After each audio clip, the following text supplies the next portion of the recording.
গত ২৪ ঘন্টায় এডিস মশাবাহিত ডেঙ্গু জ্বরে আক্রান্ত হয়ে দেশে ৫ জনের মৃত্যু হয়েছে। এই সময়ের মধ্যে নতুন করে আরও ১৫৯ জন রোগী হাসপাতালে ভর্তি হয়েছেন। তাদের মধ্যে সবচেয়ে বেশি ১২৪ জন আক্রান্ত বরিশাল বিভাগে। শুক্রবার স্বাস্থ্য অধিদপ্তরের হেলথ ইমার্জেন্সি অপারেশন সেন্টার ও কন্ট্রোল রুম থেকে পাঠানো ডেঙ্গু বিষয়ক এক প্রেস বিজ্ঞপ্তিতে তথ্য জানানো হয়। এতে বলা হয়, গত ২৪ ঘন্টায় বরিশাল বিভাগে ৪ জনের মৃত্যু হয়েছে।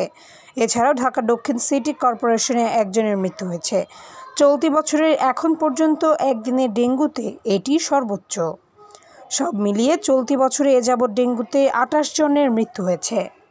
বিজ্ঞপ্তিতে আরও বলা হয়, গত ২৪ ঘন্টায় ডেঙ্গু আক্রান্ত হয়ে হাসপাতালে ভর্তি রোগীর মধ্যে বরিশাল বিভাগে ১২৪ জন, চট্টগ্রাম বিভাগে ৯ জন, ঢাকা বিভাগে ৯ জন, ঢাকা দক্ষিণ সিটি কর্পোরেশনে ১২ জন, ঢাকা উত্তর সিটি কর্পোরেশনে ১ জন, খুলনা বিভাগে ৩ জন, সিলেট বিভাগে ১ জন রয়েছেন।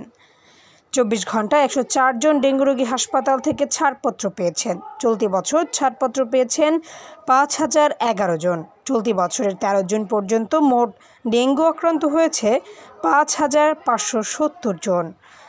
এর মধ্যে ৫৫.৩% পুরুষ এবং ৪৪.৭% নারী। Desk report, সমযোগ।